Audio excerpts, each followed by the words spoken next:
Hello भाई लोग, तो दोबारा से मार्वल रिटर्न कर चुका है SDCC कॉमिक कॉन में और हर बार की तरह मार्वल ने इस बार भी बहुत ही खतरनाक बम फोड़े हैं। तो चलो सब पर एक एक कर बात करना शुरू करते हैं बिना किसी देरी के। तो देखो, इस पैनल की शुरुआत में हमें मार्वल की एक सिजल रील देखने को मिलती है जहां पर हमें एक कंपाइलेशन देखने को मिलता है मार्वल की अब तक की सारी मूवीज का, जिसकी शुरुआत निक फ्यूरी के एक डायलॉग से की जाती है कि देयर वाज एन आइडिया, और उसके बाद मार्वल के फेज 1 से लेकर फेज 7 तक यानी एवेंजर्स डूम्सडे तक एक बहुत ही धांसू क्लिप दिखाई जाती है जिसके अंदर हमें टोबी मैगवायर का स्पाइडरमैन भी देखने को मिलता है। अब यहाँ पर टोबी मैगवायर के स्पाइडरमैन को दिखाने का मतलब है कि आने वाली मूवीज में हमें टोबी मैगवायर देखने को जरूर से मिलेगा और ऐसा कंफर्म कर दिया गया है एक तरह से कि शायद से वो डूम्सडे में हो सकता है। इसके बाद इसी क्लिप में हमें काफी सारे एक्समैन भी दिखाए जाते हैं और लास्ट में अपना वुल्वरीन आता है और कहता है लेट्स फकिंग गो,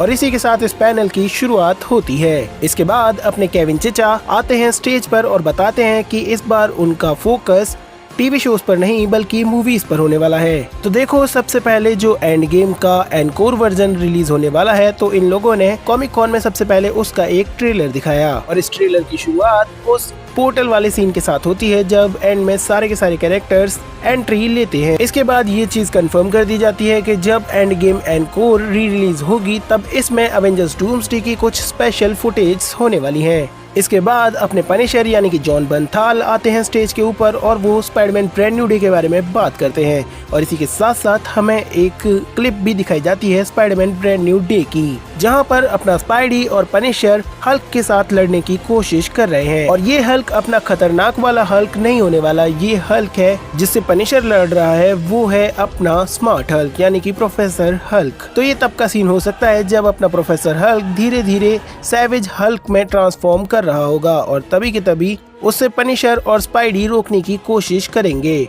खैर, अपना स्मार्ट हल्क पनिशर के मुंह पर एक मुक्का मारता है जिससे अपना पनिशर दूर जाकर गिरता है और अपनी गन्स के थ्रू वो उसे रोकने की कोशिश करता है। इसके बाद ब्लैक पैंथर 3 को ऑफिशियली कंफर्म कर दिया गया। देखो, हम जानते ही थे कि ब्लैक पैंथर 3 पर काफी लंबे टाइम से काम हो रहा है, लेकिन इस बार केविन फेगी ने ब्लैक पैंथर 3 को ऑफिशियली कंफर्म कर दिया और हमें देखने को मिला रायन कुगलर के साथ अपना नया ब्लैक पैंथर। अपने नए ब्लैक पैंथर को प्ले करने के लिए कास्ट किया गया है डेविड जॉनसन को और ये बेसिकली टचाला 2 का मेंटल संभालने वाले हैं। हाँ, वही टचाला का बेटा जिसे हमने वकांडा फॉरएवर में देखा था। इस मूवी की रिलीज डेट अनाउंस कर दी गई जो कि है 15 दिसंबर 2028। तो ये कंफर्म है कि ये मूवी हमें एवेंजर्स सीक्रेट वॉर्स के बाद देखने को मिलेगी और इससे ये भी कंफर्म होता है कि सिर्फ एक सॉफ्ट रिबूट ही हमें देखने को मिलेगा क्योंकि स्टोरी ये पिछले यूनिवर्स वाली ही कैरी ऑन करेंगे।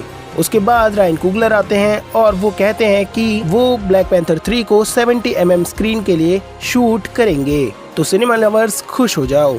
इसके बाद एक रिपोर्टर केविन फेगी से घोस्ट राइडर के बारे में पूछता है और फिर लाइट्स बंद होती हैं और हमें देखने को मिलता है अपना रायन गॉसलिंग, वो भी टाइटल के साथ घोस्ट राइडर के। मतलब सीरियसली, मैं कितनी बार इस चैनल पर तुम्हें बता चुका हूँ कि हमें मार्वल में घोस्ट राइडर देखने को मिलने वाला है और भाई सपना पूरा हो गया बहुत सारे लोगों का, क्योंकि ये पहली ऐसी फैन कास्टिंग है जो मार्वल ने बहुत ही अच्छे तरीके से टैकल करी है। अपने को रायन गॉसलिंग देखने को मिलने वाले हैं एज घोस्ट राइडर, लेकिन अभी ये नहीं पता कि वो जॉनी ब्लेज होने वाला है या फिर कोई और कैरेक्टर, क्योंकि मार्वल के पास बहुत सारे घोस्ट राइडर हैं। अब देखो, SDCC से हमें इसकी डेट तो पता नहीं चली, लेकिन हमें ये जरूर से पता चल गया है कि 2028 में अपने घोस्ट राइडर की मूवी थिएटर्स में आने वाली है और क्योंकि ब्लैक पैंथर 3 15 दिसंबर को आएगी तो उससे पहले ही हमें घोस्ट राइडर देखने को मिलेगा। तो रिबूट के बाद और सीक्रेट वॉर्स के बाद सबसे पहला जो प्रोजेक्ट है मार्वल में वो है घोस्ट राइडर। तो खुश हो जाओ।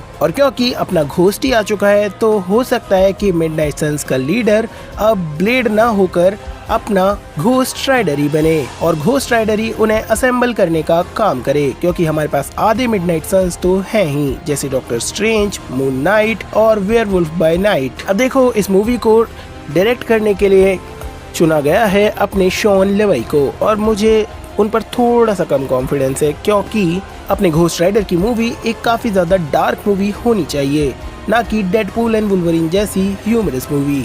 लेकिन कोई नहीं, I have confidence on that guy. और ये सारी चीजें होने के बाद आता है वो मोमेंट जिसका हम सबको बेसब्री से इंतजार था। जी हाँ, मैं बात कर रहा हूँ अवेंजर्स डूम्सडे के बारे में।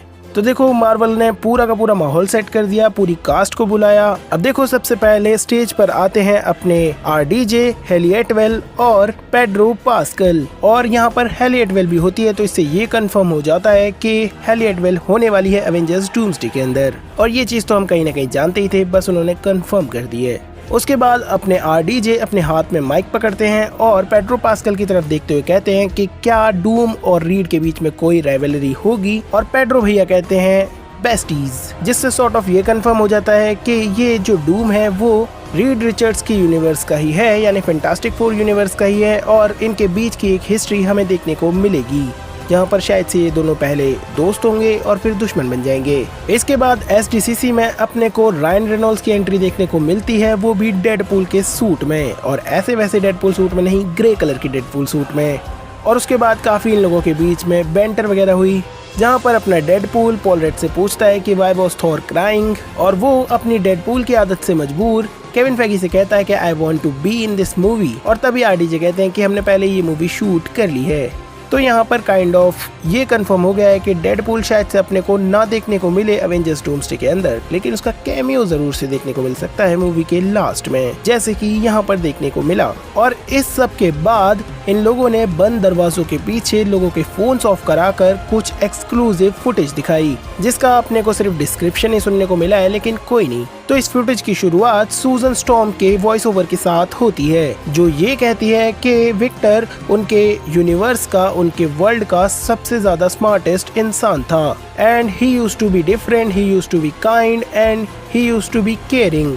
उसके बाद उसके साथ कुछ हुआ, वो जिस भी चीज से प्यार करता था वो उससे छीन ली गई। वो कहती है कि वो ये तो जानती थी कि डूम के साथ जो कुछ भी हुआ वो बहुत बुरा हुआ, लेकिन वो ये नहीं जानती थी कि वो कितना ज्यादा ब्रोकन है। उसके बाद रीड डूम के पास आता है और वो उससे पूछता है, Victor did you do this? और डूम इस चीज का कोई जवाब नहीं देता। उसके बाद रीड डूम का कॉलर पकड़ता है और चिल्लाकर उससे पूछता है कि Victor did you do this? और उसके बाद डूम कहता है कि ये जितने भी लोग हैं ये स्टोलन लाइफ्स जी रहे हैं, चुराई हुई जिंदगियां जी रहे हैं ये, and now they have to give them back. उसके बाद हमें थॉर का एक एक्सटेंडेड सीन देखने को मिलता है, जहाँ पर हमें वही फाइट दिखाई जाती है जो हमने ट्रेलर में देखी थी, लेकिन एक डिफरेंट तरीके से। अपना डॉक्टर डूम थॉर के स्टॉर्म ब्रेकर को 2 उंगलियों से रोकने के बाद उसे 2 ही उंगलियों से उठाकर फेंक देता है। जी हाँ, वो थॉर को सिर्फ 2 उंगलियों से उठाकर फेंक देता है और थॉर बहुत दूर जाकर गिरता है। और यहीं पर ये ट्रेलर खत्म हो जाता है और यहीं पर खत्म होती हैं वो सारी अपडेट्स जो हमें SDCC से देखने को मिली थी।